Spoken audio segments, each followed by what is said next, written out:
മലപ്പുറം വരെ പോവുകയാണ്. മുഹമ്മദ് ഷഹീദാണ് നമ്മളോടൊപ്പം ഉള്ളത്. Shahid, good morning. ഇനി അത്ര ദിവസങ്ങളൊന്നുമില്ല, പ്രത്യേകിച്ച് ആ മേഖലയിലോട്ടൊക്കെ തന്നെ കൊണ്ടും കൊടുത്തുമുള്ള രാഷ്ട്രീയ ആരോപണ പ്രത്യാരോപണങ്ങൾക്കിടയിലൂടെയാണ് തെരഞ്ഞെടുപ്പ് ഇങ്ങനെ കടന്നു പോകുന്നത്. അവസാന ലാപ്പിലേക്ക് എത്തുമ്പോൾ എങ്ങനെയുണ്ട് ചിത്രം?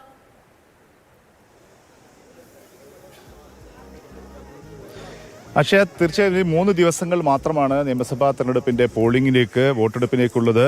ഞാനിപ്പോൾ മലപ്പുറത്താണുള്ളത്. മലപ്പുറത്ത് ലീഗിന്റെ ഒരു കോട്ടയാണ്. പക്ഷേ ആ കോട്ട ഇത്തവണ പല മണ്ഡലങ്ങളിലും ഇളക്കുമെന്ന ഒരു ഉറച്ച ആത്മവിശ്വാസത്തിലാണ് LDF ഉള്ളത്, CPM ഒക്കെ ഉള്ളത്. പ്രധാനമായും തവനൂര്, താനൂര് ഉൾപ്പെടെയുള്ള സ്ഥലങ്ങൾ. പൊന്നാനി എല്ലാ കാലവും 10-20 വർഷത്തോളമായി അവിടെ CPM ഭരിക്കുന്ന സ്ഥലം. CPM ആണ് അവിടെ ജനപ്രതിനിധിയായി വരുന്നത്, MLA വരുന്നത്. പക്ഷേ പൊന്നാനി ഇത്തവണ കൈപ്പിടിയിലാക്കുമെന്ന ഒരു ആത്മവിശ്വാസത്തിന് UDF അവിടെയുണ്ട്. അങ്ങനെ 3-4 മണ്ഡലങ്ങളിൽ നല്ല പോരാട്ടം നടക്കുന്നുണ്ട്. പക്ഷേ മറ്റ് ഇടങ്ങളിലെല്ലാം വലിയ ഭൂരിപക്ഷത്തിന് മുസ്ലിം ലീഗ് ജയിക്കുന്ന സ്ഥലമാണ്. പക്ഷേ അതിനിടെയാണ് അപ്രതീക്ഷിതമായി വേങ്ങര ചിത്രത്തിലേക്ക് വന്നത്. വേങ്ങരയിൽ PK കുഞ്ഞാലിക്കുട്ടി പിൻഗാമിയായി KM ഷാജി വരുന്നു. അവിടെ സ്വബാഹ് എന്ന LDF സ്ഥാനാർത്ഥി, അദ്ദേഹം വലിയ വോട്ട് പിടിക്കുമെന്നൊക്കെയുള്ള ഒരു ചർച്ചയിലേക്ക് വരുന്നു. ആ വലിയ പ്രചാരണം. അപ്പോൾ ഞാൻ നിൽക്കുന്നത് കോട്ടക്കുന്ന് എന്ന സ്ഥലത്താണ്. മലപ്പുറത്ത് നമുക്ക് ഈ ദൃശ്യങ്ങളിൽ കാണാം. ആളുകൾ രാവിലെ തന്നെ അവിടെ വ്യായാമത്തിനായി ജോഗിങ്ങിനൊക്കെ ആയി വന്ന് അവിടെ ജോഗിങ് എക്സസൈസ് നടത്തുന്ന ആളുകളുണ്ട്, വിശ്രമിക്കുന്ന ആളുകളൊക്കെ ഉണ്ട്. എങ്ങനെയുണ്ട് മലപ്പുറത്തെ ഇലക്ഷൻ ചൂട്? ലീഗിന്റെ ഒരു കോട്ടയായി നിൽക്കുന്ന സ്ഥലമാണല്ലോ, മറികടക്കും. വേങ്ങര മണ്ഡലത്തിൽ നിന്ന് വന്നവരാണ്, ഇവിടെ എക്സസൈസിന് രാവിലെ വന്നവരാണ്. അവിടെ ഒമ്പിച്ച പോരാട്ടമാണ് നടക്കുന്നത്. സഭ പതിവിൽ നിന്ന് PK കുഞ്ഞാലിക്കുട്ടി വലിയ ഭൂരിപക്ഷത്തിൽ ജയിക്കുന്ന മണ്ഡലം. തീർച്ചയായിട്ടും ലീഗിന്റെ പക്ക മണ്ഡലമാണ് വേങ്ങര. പക്ഷേ സഭ ഇപ്രാവശ്യം ഒന്നാമത് നാട്ടുകാരനല്ല ഷാജി, അതുകൊണ്ട് തന്നെ സഭ ഇപ്രാവശ്യം നല്ലൊരു മത്സരം കാഴ്ചവെക്കുന്നതാണ് നമ്മുടെ അഭിപ്രായം. പക്ഷേ അവിടെ ആ ഭൂരിപക്ഷമൊക്കെ മറികടക്കൽ എളുപ്പമാണോ? അങ്ങനെ 10-30 വോട്ടിന്റെ ഭൂരിപക്ഷം അത് അവിടെ സംബന്ധിച്ച്, വേങ്ങരനെ സംബന്ധിച്ച് ഒന്ന് നാട്ടുകാരനും ഒന്ന് വയനാട്ടുകാരനാണ് മത്സരിക്കുന്നത്.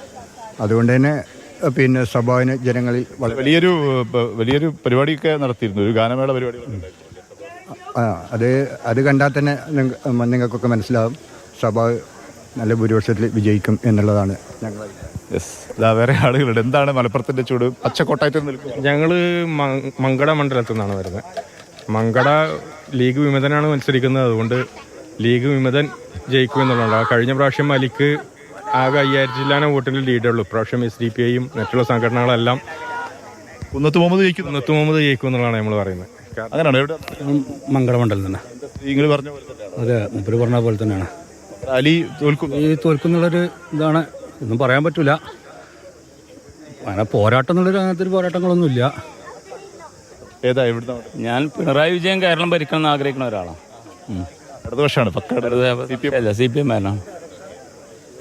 എന്തുകൊണ്ട് പിണറായിനെ കേന്ദ്രീകരിച്ചാണ് മുഴുവൻ ചർച്ചകളും? പിണറായിയാണ് ലീഡ് ചെയ്യുന്നത്, അതുകൊണ്ട് പിണറായിനെ കേന്ദ്രീകരിക്കുന്നു.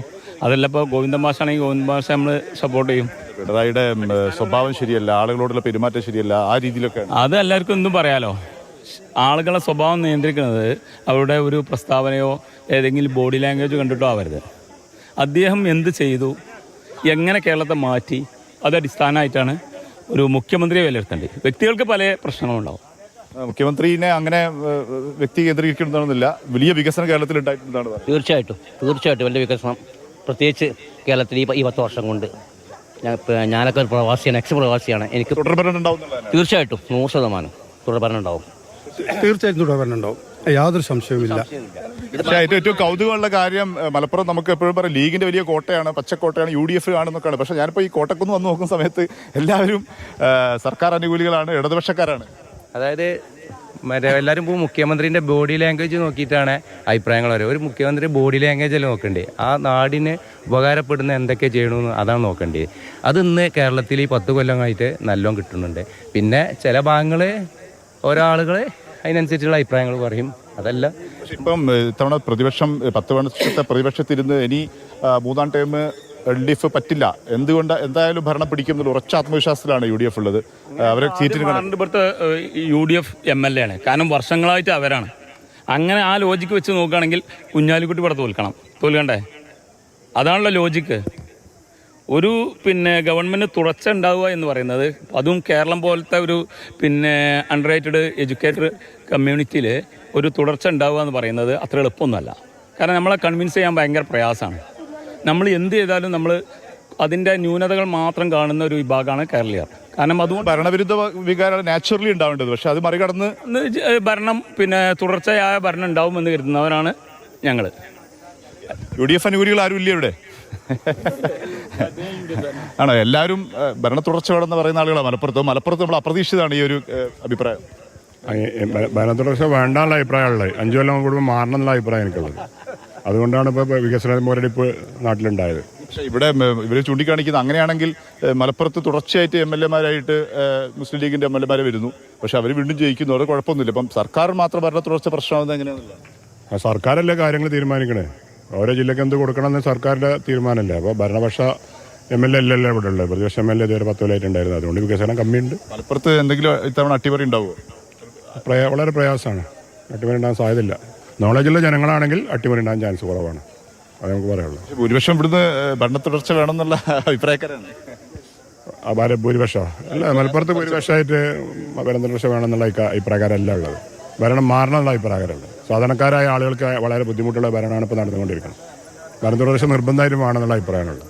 എന്തുകൊണ്ട് മാറണം എന്നുള്ളതാണ് നിങ്ങൾ പറയുന്നത്? ഭരണം മോശം, വിലക്കയറ്റം തന്നെ മെയിനായിട്ട്. ഭരണത്തിലുള്ള സമയത്തുള്ള വിലക്കയറ്റും അവർ കയറിയപ്പോൾ വിലക്കയറ്റും ഇപ്പോഴത്തെ വിലയും തമ്മിൽ മാറ്റം നോക്കിയാൽ മതി, ആന്തരം നോക്കിയാൽ മതി. വലിയ വികസന പ്രവർത്തനം നടന്നു. റോഡ്, പാലങ്ങൾ, NH, ദേശീയപാതയൊക്കെ ഈ സർക്കാർ ഉള്ളത് കൊണ്ടാണ് വന്നതെന്നാണ് അവകാശപ്പെടുന്നത്. അതൊക്കെ ജനങ്ങൾ വരുന്നതനുസരിച്ച് ഓട്ടോമാറ്റിക് വന്നുകൊണ്ടിരിക്കുന്നു. റോഡും പാലും അതൊക്കെ അതുമാതിരിയല്ല. ജനങ്ങൾക്ക് ആവശ്യം എന്താ? ഓഫീസ് അടച്ചു പോകാൻ പാടില്ലല്ലോ. സെൻട്രൽ ഗവൺമെന്റിന്റെ പ്രൊജക്റ്റ് ആയിട്ട് പോലും ഇവിടെ സെൻട്രലിൽ പിന്നെ കോൺഗ്രസ് ഭരിക്കണ കാലത്ത് പിന്നെ ഉമ്മൻചാണ്ടി ഇവിടെ ഭരിക്കുമ്പോൾ ഓഫീസ് അടച്ചു പോയി. അത് നമ്മൾ വളരെ കണ്ടാണ്. ഈ ഓഫീസ് ക്ലോസ് ചെയ്തിരിക്കുന്നു. NHAയുടെ ഓഫീസ് ക്ലോസ് ചെയ്തിട്ടാണ് അവർ പോയത്. അതിൻ്റെ ശേഷമാണ് പിണറായി വിജയൻ വരികയും ഈ രണ്ടാമത് പൊടി തട്ടിയെടുത്ത് രണ്ടാമത് ഓഫർ കൊടുത്തിട്ടാണ് ചിലത് പറയുമ്പോഴും ഈ തെരഞ്ഞെടുപ്പിൽ പ്രതിപക്ഷം പ്രത്യേകിച്ചും ഒരു വിഷയമാക്കി ഉന്നയിച്ചത് ഈ CPM BJP ഡീലുണ്ട് എന്നുള്ളത്. നിങ്ങൾ അങ്ങനെ കരുതുന്നുണ്ടോ? അങ്ങനെ ഒരു നമ്മൾ അതിനൊരു ചരിത്രം ഉണ്ടല്ലോ. അങ്ങനെ ഒരു പിന്നെ ഒരു ചരിത്രം കേരളത്തിലുണ്ട്. കാരണം വടകര, ബേപ്പൂർ പോലെ പരസ്യമായിട്ട് അഡ്വക്കേറ്റ് രത്ന സിംഗിനെയും പിന്നെ മാധവൻകുട്ടിയെ ഒക്കെ നിർത്തിയാണ്ട് BJP RS ഡീൽ ഇവിടെ കളിച്ചിട്ടുണ്ട്. ഇപ്പം തന്നെ ഇപ്പോൾ രേവന്ത് റെഡ്ഡിൻ്റെ ഒരു പ്രസ്താവന നമ്മൾ കണ്ടു. പിന്നെ ചോട്ടാബായി ആണ് നരേന്ദ്രമോദി ആരുടെ പിന്നെ പിണറായി വിജയൻ്റെ. എന്നാൽ ഈ രേവന്ത് റെഡ്ഡി അദ്ദേഹത്തിൻ്റെ നാട്ടിൽ പ്രസംഗിച്ചിട്ടുണ്ട് എൻ്റെ ബഡാബായി ആണ് നരേന്ദ്രമോദി എന്ന്. അപ്പോൾ ആരാ? അപ്പോൾ പഴയ കാര്യങ്ങൾ പറയുകയാണെങ്കിൽ ഇപ്പോൾ രത്ന സിംഗിൻ്റെ വോട്ട് അതിനിപ്പോൾ ഗോവിന്ദ് സാർ ആദ്യം പറഞ്ഞിട്ടുണ്ട് RSSൻ്റെ വോട്ട് വാങ്ങിയാണ് വന്നിട്ടുള്ളത്. പിണറായി ആദ്യം വന്നിട്ടുണ്ട്. അതൊക്കെ ചരിത്രം, അത് പോയി കഴിഞ്ഞു. പക്ഷെ ഇപ്പോൾ ഞാൻ മനസ്സിലാക്കിയത് CPM-ന് ഇപ്പോൾ ഇന്ത്യയിൽ ഇവിടെ കേരളത്തിൽ മാത്രമേ സ്ഥാനമുള്ളൂ. അപ്പോൾ BJPയുടെ ആവശ്യം കോൺഗ്രസ് ഇല്ലാതെ കഴിഞ്ഞാൽ എത്രയും പാർലമെൻറ്റിൽ ആളെ കുറയും. അപ്പോൾ നിർബന്ധമായിട്ടോ ഡീലിന് വരും. ഡീലുണ്ടോ 100% ഉറപ്പാണ് എൻ്റെ കാഴ്ചപ്പാട്. രാഷ്ട്രീയ നിരീക്ഷണ നിലക്ക് 100% ഡീലുണ്ട്. എവിടെ ഡീല്? എങ്ങനെ ഡീല് പറഞ്ഞാൽ BJPയുടെ ഉറച്ച വോട്ടുകൾ അത് CPM-ന് ചെയ്യാം. ചില ഭാഗത്ത് CPM BJPക്ക് ചെയ്യാം. സാധാരണ നടക്കുന്ന ഡീൽ തന്നെ. നിങ്ങളുടെ നാട്ടിലുള്ള ഏതെങ്കിലും ഒരു BJP-കാരനോട് CPM-ന് എന്നെങ്കിലും RSSലൂടെ വന്നതാണല്ലോ BJP, ഈ RSSലൂടെ വന്ന ഒരു പ്രവർത്തകനോട് ചോദിക്കുക, നിങ്ങളുടെ ചരിത്രത്തിൽ നിങ്ങൾ ലീഗിന് വോട്ട് ചെയ്തിട്ടുണ്ടാവാം, കോൺഗ്രസിന് ചെയ്തിട്ടുണ്ടാവാം. എന്നാൽ അരിവാൾ ചുറ്റിയ നക്ഷത്രത്തിൽ ഏതെങ്കിലും ഒരു BJP-കാരൻ കുത്തി എന്ന് നിങ്ങൾക്ക് പോലും തെളിയിക്കാൻ പറ്റില്ല. നിങ്ങളുടെ സുഹൃത്തായിട്ടുള്ള RSS ഉണ്ടാവും. കഴിഞ്ഞ തദ്ദേശ തെരഞ്ഞെടുപ്പിന്റെ ഫലത്തിൽ നമ്മൾ പലയിടത്തും കണ്ടത് മുസ്ലിം മൈനോറിറ്റിയുടെ വോട്ട് വലിയ തോതിൽ UDF കേന്ദ്രീകരിക്കപ്പെടും എന്നുള്ളതായിരുന്നു. അങ്ങനെ ഒരു സാഹചര്യം ഉണ്ടോ? മാറി അതൊരു പുതിയ സംഭവമല്ല. ന്യൂനപക്ഷങ്ങളുടെ നല്ലൊരു വിഭാഗം ഏത് കാലത്തും വലതുപക്ഷ രാഷ്ട്രീയത്തെ സ്വാധീനിച്ചിട്ടുണ്ട്. അതിന് കിട്ടിയിട്ടുണ്ട്. അത് ചരിത്രമാണ്. അത് പുതിയതായി കണ്ടെത്തുന്നതല്ല. പക്ഷേ ന്യൂനപക്ഷങ്ങളുടെ ഷഹീദ്, അപ്പോൾ ജനങ്ങളിലേക്ക് ഇറങ്ങി ചെല്ലുകയാണെന്നുണ്ടെങ്കിൽ അവർക്ക് പറയാനായിട്ട് ഒരുപാട് കാര്യങ്ങളുണ്ട്. കാരണം കാര്യങ്ങളെല്ലാം വിലയിരുത്തുന്നത് ജനങ്ങൾ തന്നെയാണ്, വോട്ടർമാർ തന്നെയാണ്. അപ്പോൾ ഭരണം മാറുമോ ഇല്ലയോ തുടങ്ങിയ കാര്യങ്ങളൊക്കെ തീരുമാനിക്കുന്നത് നമ്മൾ ഓരോരുത്തരും മാത്രമാണ്. അങ്ങനെ പ്രചരണമൊക്കെ തകൃതിയായിട്ട് മുന്നിലേക്ക് പോവുകയാണ്. ദേശീയ നേതാക്കൾ വീണ്ടും കേരളത്തിലേക്ക് എത്തുന്നുണ്ട്. അമിത്ഷായും മല്ലികാർജ്ജുൻ ഖാർഗെയും നിർമ്മല സീതാരാമനും ഒക്കെ തന്നെയും പ്രചരണത്തിന് ചൂടേക്കാൻ വേണ്ടിയിട്ട് ഇന്ന് കേരളത്തിലേക്ക് എത്തുന്നുണ്ട്. അങ്ങനെ പ്രചരണമൊക്കെ ഇങ്ങനെ തകർത്ത് പോവുകയാണ്. പരസ്യ പ്രചാരണത്തിന് 2 ദിവസം മാത്രം, അതിനും 2 ദിവസത്തിന് ശേഷം നമ്മൾ പോളിംഗ് ബൂത്തിലേക്ക് എത്താൻ പോവുകയാണ്.